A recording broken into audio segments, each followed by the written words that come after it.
Good morning, everyone. Myself, Dr. Devangi Dwivedi, Senior Lecturer in the Department of Oral Pathology and Microbiology. Today, I am going to tell you about oral submucous fibrosis.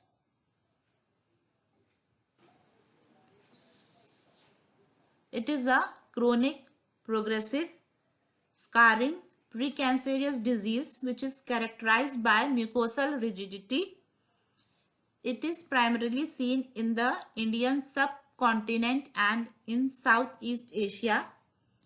It is pre-malignant condition with malignant transformation of about 7.6% and a relative rate of 398 for oral cancer. It was first described by Schwartz in 1952 as atrophica idiopathic mucosae oris. The term was coined by Joshi and Lal in 1953. The prevalence ranges from 0.2 to 0.5% in Indians. It is considered as collagen disorder. Next, coming to the epidemiology. Oral submucous fibrosis, first described in the early 1950s, is a potentially malignant disease predominantly seen in people of Asian descent. The disease is predominantly seen in India, Bangladesh, Sri Lanka, Pakistan, Taiwan, southern China, Polynesia and Micronesia. Several case series are reported among Asian immigrants to the UK and South and East Africa. A significant variation in the prevalence of oral submucous fibrosis in different countries has been reported. Pinborg in 1980 quotes it as almost exclusively occurring among Indians, Pakistanis and Burmese. The condition was first described in ancient Indian manuscript by Sushruta, describing it as Vedari, where he describes patients suffering from narrowing of mouth, burning sensation and pain. The prevalence of this condition in Indian subcontinent is a reflection of their food, cultural or religious habits. More prevalent among younger individuals, 15 to 35 years. The ratio between male is to female is 2.3 is to 1. Now, how to define it? An insidious chronic disease affecting any part of the oral cavity and sometimes pharynx, although occasionally preceded by and or associated with juxtaepithelial inflammatory reaction followed by fibroelastic changes of lamina propria with epithelial atrophy leading to stiffness of oral mucosa and causing trismus and inability to eat. Next, coming to the etiopathogenesis, the cause is unknown. Several factors have been suggested. First one is chilies. Oral submucous fibrosis is found mostly among Indians and other group who use chilies to spice their food. It was supported by histological observation and animal experimental studies using chili. Pinborg suggested allergic reaction to chili as a factor. It was discarded in subsequent studies where no association between chili consumption and oral submucous fibrosis was noted. Next is nutritional deficiencies. The disease is characterized by repeated vesiculations and ulcerations of oral cavity. The vitamin B complex deficiency has been suspected in such cases. The deficiency could be precipitated by the effect of defective nutrition due to impaired food intake in advanced cases and may be the effect rather than the cause of the disease. Genetic abnormalities. Genetic susceptibility may also be associated with oral submucous fibrosis because raised frequencies of HLA, A10, B7 and DR3 are found in oral submucous fibrosis patients compared to normal subjects.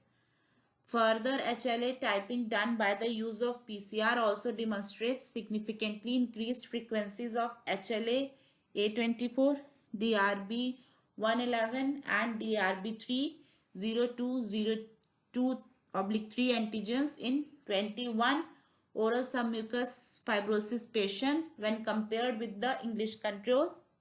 This was given by Syed et al. In 1977. Fourth one is the infections. Candida and viruses have suggested to play a role in oral cancer. The viruses implicated are HSV, HPV, HIV and EBV. It is not clear whether these have a direct role or a secondary role in oral submucous fibrosis and its malignant transformation. Fifth is the multifactorial model. It was given by Pillai in the year 1992. According to him, SMF is multifactorial resulting from nutritional deficiencies, chronic candidiasis, tobacco, Lyme and areca nut, genetic abnormality, viruses and autoimmunity. Sixth is the oral habits. Presently, areca nut use is considered to be the most important etiological factor. Areca nut contains tannins and several alkaloids. It also contains fats, carbohydrates and proteins. Areca nut is chewed itself and in other forms such as supari, pan masala and betel quid with or without tobacco.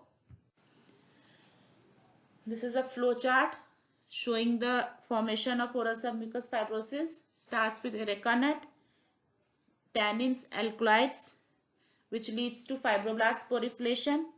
This fibroblast proliferation leads to the stimulation of collagen synthesis. After that, collagen fibrils resistant to collagenase, leading to oral submucous fibrosis. Next, coming to the clinical features seen in young adults. Male is to female ratio is of 55% to 45%. Patient complains of burning sensation while eating food which was not present previously. It leads to difficulty in mastication, speech, swelling and pain. In severe cases, no mouth opening, xerostomia and may lead to chronic ulceration. In most cases, fibrous bands may be noted extending from retromoral area, cheek to soft palate and tonsillar pillars. Ultimately, these bands may coalesce. The most common sites affected are buccal mucosa, retromolar tangle and soft palate and also labial mucosa. When tongue is involved, the size and mobility are reduced. The cheeks appear mottled and depigmented. These bands are palpable. The severity of the disease is measured as functional stage and the fibrous bands as clinical stage. Here are some of the clinical photos. Diagnosis. It is based on clinically discernible blanching and pallor, palpable bands, restriction of mouth opening, severe burning sensation of mouth aggravated by use of even moderate spicy food, biopsy report characteristically showing histopathology which is atrophic oral epithelium and loss of retipex. Epithelial atypia may be observed. Hyalinization of collagen bundles is seen. Fibroblasts decreased and blood vessels obliterated. When condition is diagnosed, there will be staging which is given below. Clinical stages. Stage 1 is early oral submucous fibrosis. There will be mild blanching, no restriction in mouth opening. Normal distance between central incisor tips. Males it will be 35 to 42%. Females 30 to 42%. No restriction in tongue protrusion. Cheek flexibility. Burning sensation only on taking spicy food or hot temperature liquid, etc. Stage 2, moderate oral submucous fibrosis, moderate to severe blanching, mouth opening reduced by 33%, cheek flexibility also demonstrably decreased, burning sensation even in absence of stimuli, palpable bands felt. Stage 3 is the severe one, Burning sensation is very severe. Patient unable to do day-to-day work. More than 66% reduction in mouth opening, cheek flexibility and tongue protrusion. The tongue may appear fixed. Ulcerative lesions may appear on the cheek. Thick palpable bands. Lymphadenopathy bilateral is evident.